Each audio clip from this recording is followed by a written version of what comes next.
Welcome to Nasdaq Trade Talks. I'm your host, Jill Malandrino, Global Markets Reporter at Nasdaq, and also a member of our Veterans at Nasdaq Diversity and Inclusion Group. And on behalf of Veterans at Nasdaq, we are extremely proud to welcome Canine Project Hero to the market site in Times Square, New York City. And joining us, we have Jason Johnson. He is the co-founder of Project Canine Hero. And we also have Axel, the star of the show. He's a retired law enforcement service animal. Jason, it's so great to have you with us at Market Site. Welcome.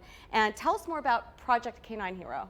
Absolutely. We're a national nonprofit that helps retired law enforcement dogs like Axel here and military working dogs with medical care once they leave service. But a lot of people don't know that once a dog like Axel serves their country, whether it be in law enforcement or military, there's no public funding in place to help them with their medical care once they retire. And it could be quite expensive, the medical care that they require. It's not like a traditional vet bill. Absolutely. These dogs have served our country, putting their bodies on the line for a number of years, sometimes up to eight years or 9 years. And that wear and tear really takes a toll on them, so they don't have the normal problems that your normal pet may have. For example, Axel suffers from lung cancer. He has megaesophagus, pannus, and an allergy disorder. So he's roughly about $12,000 a year for his care.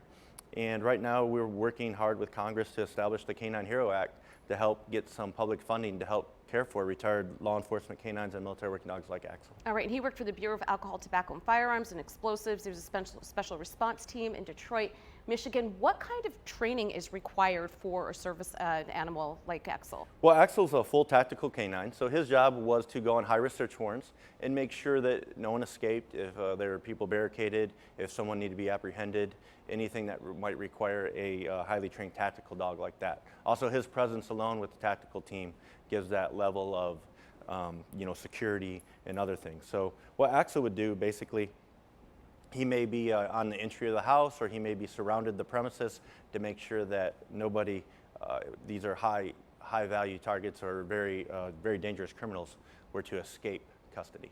Do they have all different kinds of training? So military working dogs might have one specific skill set, and law enforcement dogs have others. They might have all different kinds of skill sets. He's tactical. Yes. There might be other verticals that they train under. Oh, absolutely. So Axel, he can rappel from helicopters, do water insertions, do different things like that on a tactical level. Some dogs are strictly narcotics dogs who go and look for drugs. Dogs that you see in the airports, they look for explosives. Some are search and rescue dogs. No matter what their working discipline may be, Project Canine Hero, we help with all of those disciplines. So if they served in the military, law enforcement in any manner, we're here to help them in their retirement with their medical care. And you have trained law enforcement animals? I was a former instructor at the ATF, and I trained explosive dogs. I was also a military police officer. I was also a police SWAT canine. I was a SWAT officer and a canine handler in narcotics, and I've trained law enforcement all around the world. How long does it take to train?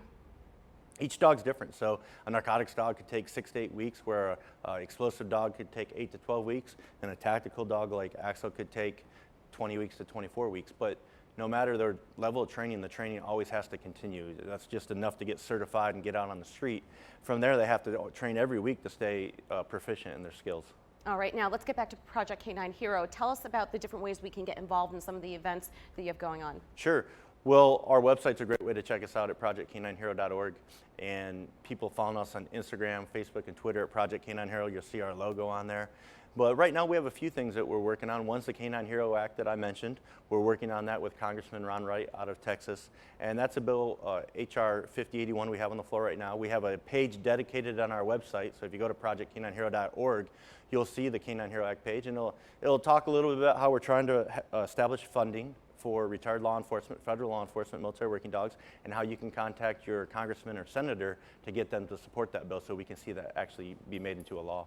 All right, Jason, thank you so much for joining us at Market Site. And Axel, thank you for joining us as well. And on behalf of Veterans at Nasdaq, I'm Jill Malandrino, Global Markets Reporter at Nasdaq.